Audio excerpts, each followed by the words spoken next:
There continue to be people interested in investing in the team. I think that's a positive. The Hunts have smartly been committed to try to find a local partner and somebody that will help connect this team even more in the community than it is today. And I think that process will continue. Are you surprised that it's maybe been as difficult as it's been? Or why investment in soccer and investment generally is hard. These things are not as easy as most people think. It's a complicated process, and they take time. We were working on the New York City team for years and years, so it's more complicated than most people think. So I'm not at all concerned about the timing. The schedule starting earlier this year, you're going to look at that again next year, plus the challenge of trying to fit it into the World Cup. Yeah, we continue to struggle with our schedule. We haven't figured it out yet. The league has got to figure it out to achieve our broad goals. I think addressing our schedule will be a big part of our strategic analysis for our television negotiations, and got a lot of work to do. We spent some time with our board on it at our meeting just last month. We've established a committee to work on this specifically. We did start earlier. The weather was bad throughout North America, and I don't think that helped any pro sports league. It certainly affected us as well. There's so much stuff that we got to fit into this matrix, and we're going to continue to work on it. Well, this year you don't have the expansion bump in attendance like you did the last couple of years. How do you feel that affects the overall way that people look at the league when it comes to attendance? It's a good question. I think when you look at it out of context, you'll see at least now attendance is lagging where it was at this time last year. There are no new stadiums yet to open. There's no new teams. So we were well aware years ago when we slowed down expansion or stopped it for a period of time or didn't have new stadiums on the horizon, that it would have an impact on attendance. We're not looking at it every day, every week, every month as the media does and other pundits do. That's not really our role. Our role is building for the long term, and long term we've got big aspirations, and in the midterm we'll continue to do the things necessary to grow our fan base. At the end of the day, we've got to grow the overall scale of the MLS fan base here and in Canada, and that will pay dividends to us in terms of how we're measured. What's the size of our television market in terms of what revenues are being generated, how much sponsorship are we able to generate, what's our ticket revenue, what's our stadium revenue, what's our commercial revenue. All those things will grow if we grow our fan base. Commissioner, are you pretty pleased with the newer teams in the league, what they're doing and everything? Yeah, well, we're pleased with what's going on here in Columbus as well, which is one of the older teams. Our clubs are getting better, they're getting smarter, they're putting more resources into the business side of the ledger. The legitimacy of our clubs and the increased credibility continues to impress us and give us a sense of optimism and empowerment. In terms of adding teams, has there been a long-range goal or plan that the owners have given you? No, there isn't. The number of teams is optimum? No, and there never has been. When I came in '99, they never said by 2012 we want X number of teams. Expansion is a process that's got to be done strategically. You can't expand for expansion's sake. You need good owners, good markets, good facility plans. We do want to grow the scale, again, as I mentioned, of our league, and in order to do that, you need to have more teams because we're not covering enough of the U.S. and Canada.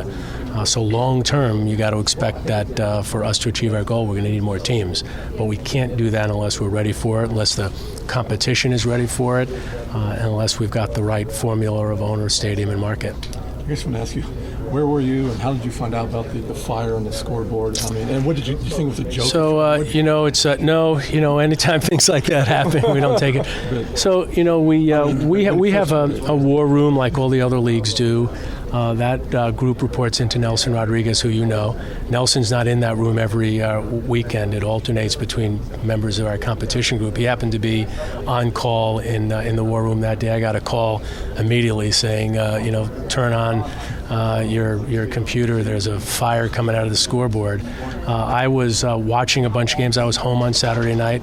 I'm a multi-screen guy, so I had my iPad and I had my iPhone streaming to my television. I was not watching the Crew game at that point, but I switched over pretty quickly, and our operations people were closely engaging with Mark and local fire departments to be sure, A, everybody was safe first, and B, whether or not the TV window would extend, and that was a second consideration, and then third, what would the delay be, and could we get the game in on time?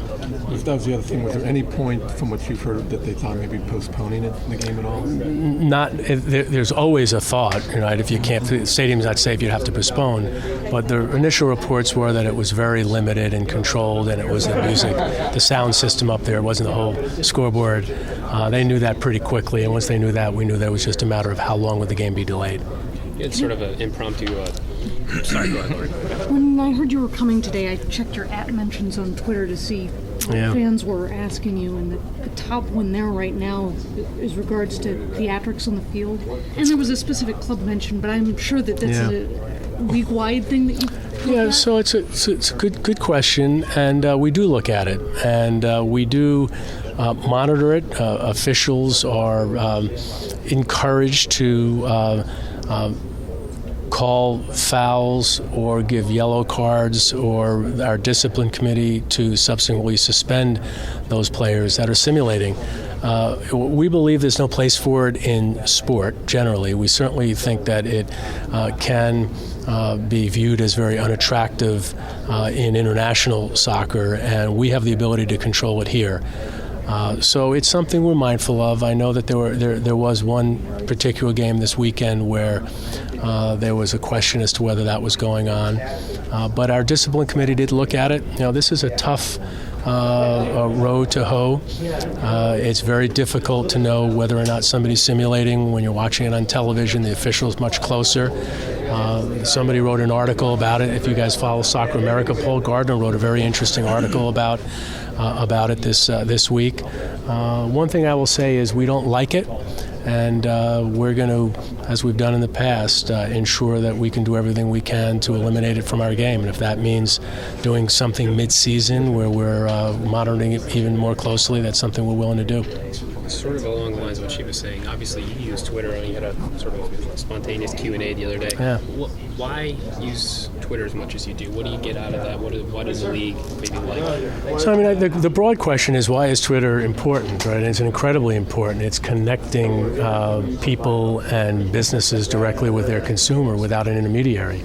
And that's transformational for people that are in a business of providing a product or representing a constituency, or anyone else who is looking for instant feedback. So for me, it's not just a necessity, it's an important tool. That was totally spontaneous. I was watching had time on my calendar, watched the first 45 minutes of which game was it? It was the